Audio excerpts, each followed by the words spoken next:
our third chapter of geography, our changing earth. Rest of the part is already discussed. Today I am going to start from major landforms. The landscape is being continuously worn away by two processes. कि हमारा जो landscape है उसके ऊपर to process जो होती हैं वो कंटिन्यू वर्क करती हैं. First is weathering and second is erosion. Now what is the difference between weathering and erosion? Okay, now listen. Weathering is the breaking up of rocks on the earth's surface. What is weathering? Weathering is the breaking up of rocks. When rocks broken into small pieces through natural process is known as weathering. Next is erosion. Erosion is the wearing away of the landscape by different agents like water, wind and ice.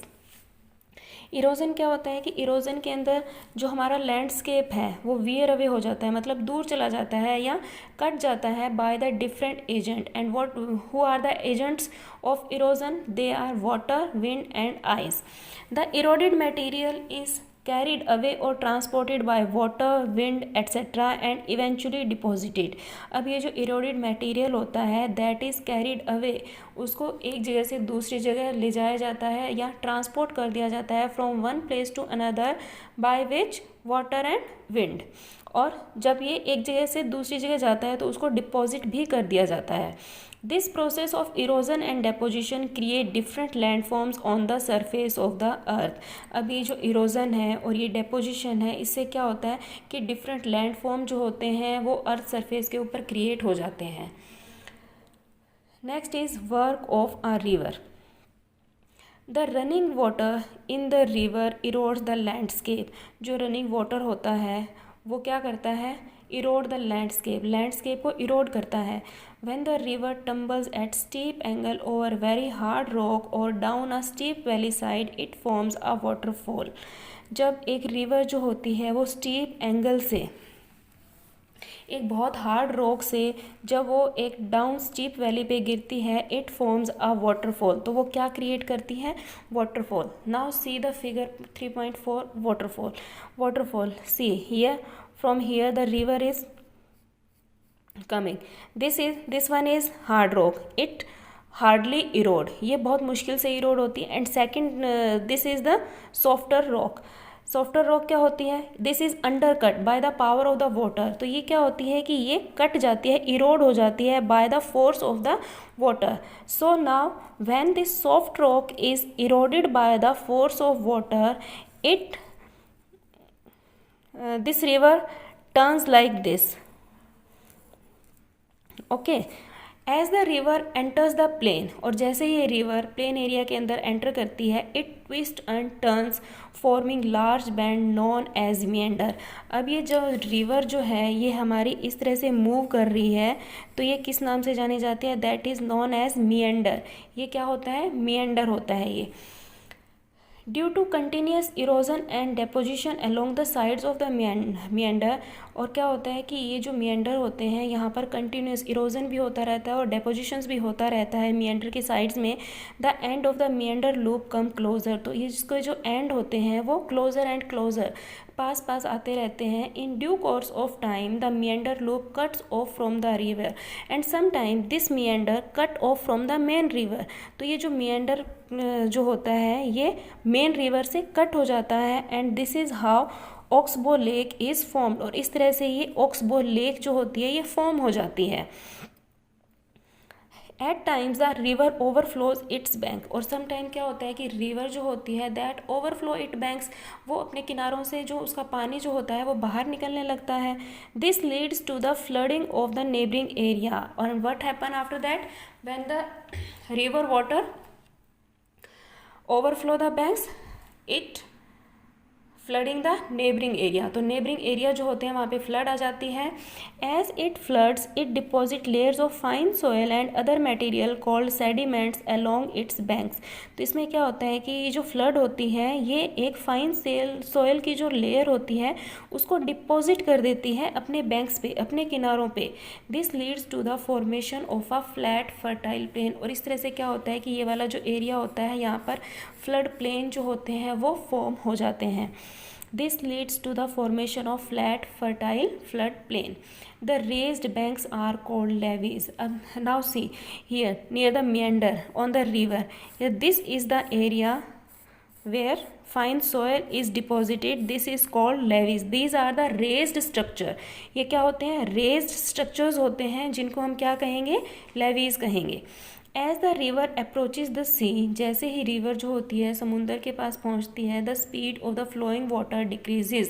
तो जो इसका water की जो speed होती है वो कम हो जाती है. When the speed of the water decreases, river begins to break up into a number of streams called distributaries. जैसे ही river की वाटर का जो फ्लो होता है उसकी स्पीड कम होती है तो क्या होता है कि ये रिवर जो होती है ये छोटी छोटी स्मॉल रिवर्स के अंदर डिस्ट्रीब्यूट हो जाती है. Now see the figure 3.6. This is the main river.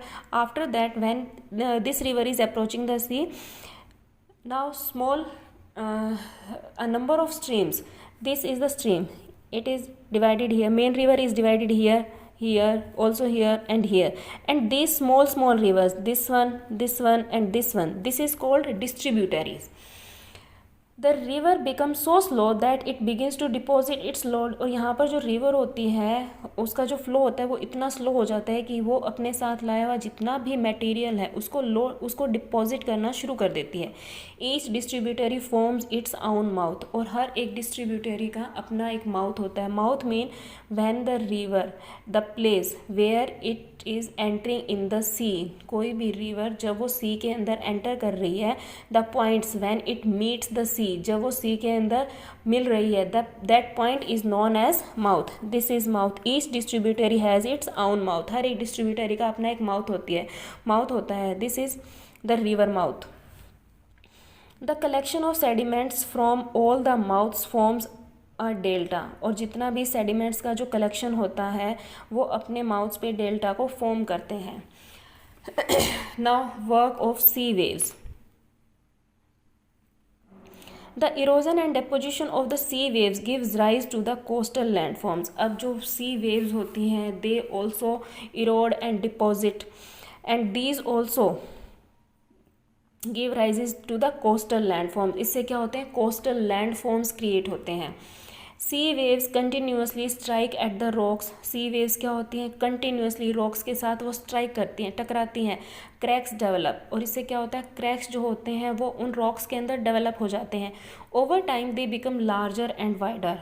With the time, the cracks become larger and wider. Thus, hollow-like caves are formed on the rocks. और इससे क्या होता है कि hollow-like caves जो होती हैं वो फॉर्म हो जाती हैं रॉक्स में and they are called sea caves. और इनको हम क्या कहेंगे? सी केव्स कहेंगे. Now look here. This is a rock. When sea waves strike continuously continuously here, sea caves are formed. Cracks developed and with the time this hollow-like structure formed and this hollow-like structure is known as cave. As these cavities become bigger and bigger, only the roof of the cave remains, thus forming sea arches. अब क्या होता है कि ये जो हमारी सी केव थी यहाँ पर कंटिन्यूसली सी वेव जो हो रही हैं वो स्ट्राइक कर रही हैं. After then only roof is there. अब ये सिर्फ रूफ जो है ये बच गई है और ये जो चीज़ फॉर्म हुई है ये क्या है? Sea arch. Sea arch. What is formed here? Sea arch. Further erosion breaks the roof and only walls are left. But with the time क्या होता है कि सी वेव्स कंटिन्यू स्ट्राइक करती रहती हैं. After then the roof is also breaks. रूफ भी जो होती हैं वो ब्रेक हो जाती हैं और ओनली वॉल्स आर लेफ्ट. और सिर्फ वॉल्स लेफ्ट हो जाती हैं और हम इस वॉल को क्या कहेंगे? This is known as stack. अब क्या कहेंगे इसको? This is known as stacks. The steep rocky coast rising almost vertically above sea water is called sea cliff. अब क्या होता है कि जो rocky coast होते हैं वो vertically खड़े रहते हैं sea water के above में. That is known as sea cliff. The sea waves deposit sediments along the shores, forming beaches.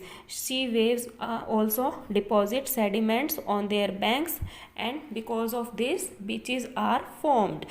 जब sea waves सेडिमेंट्स को डिपॉजिट कर देती हैं अपने किनारों पे तो इससे बीचेस फॉर्म होते हैं. Now work of ice. Glaciers are rivers of ice which to erode the landscape by bulldozing soil and stones to expose the solid rocks below. अब glaciers जो होते हैं, glaciers are, what do you mean by glaciers? Glaciers are the river of ice. What is glacier? Glaciers are the river of ice. Glaciers जो होते हैं वो ice के rivers होते हैं. They also erode the landscape. Glaciers carve out deep hollows. Glaciers क्या करते हैं, अपने डीप होलोज बना देते हैं, गहरी खाई बना देते हैं. As the ice melts and when ice melts they get filled up with water. और क्या होते हैं कि जो होलो होते हैं, जो खाई बनती है वहाँ पे, when ice melt they get filled up with the water. तो जो खाली वो जो जगह होती है वो पानी से भर जाती है. And become beautiful lakes in the mountains. और माउंटेन्स के अंदर ब्यूटीफुल लेक्स जो होती हैं वो बन जाती हैं. The material carried by the glacier such as rocks big and small sand and silt gets deposited. अब जो मटेरियल ग्लेशियर्स अपने साथ लेके आते हैं उसके अंदर small rocks are there, big rocks are there, sand, silt, they deposited. These deposits form glacial moraines, और these deposits are known as glacial moraines. In deposits को हम glacial moraines भी कहते हैं. Now work of wind. An active agent of erosion and deposition in the desert is wind. अब जो desertic areas होते हैं हमारे, वहाँ पे इरोजन और डेपोजिशनल वर्क किससे होता है? By wind. In deserts you can see rocks in the shape of a mushroom. Deserts के अंदर कुछ शेप्स होती हैं मशरूम के टाइप में, and these are called mushroom rocks. Okay, जो मशरूम शेप की जो रॉक्स होती हैं, these are known as mushroom rocks. Winds erode the lower section of the rock more than the upper part. Here what does a wind do? Wind जो होती है वो lower section जो होता है उसको ज़्यादा इरोड करती है अपर पार्ट के मुकाबले. Therefore such rocks have narrower base. और इस तरह से इन रॉक्स क्या होता है, जो बेस जो होता है वो तो नैरो होता है, एंड वाइडर टॉप, और टॉप जो होता है वो वाइड होता है. When the wind blows it lifts and transport sand from one place to another. जो विंड जो होती है it lift and transport the sand from one place to another. When it stops blowing, the sand falls and get deposited in low hill like structures. और क्या होता है कि जब विंड जो होती है वो ब्लो होना बंद कर देती है, then it deposit that sand. These are called sand dunes. और इसको हम क्या कहेंगे? sand dunes. When the grains of sand are very fine and light.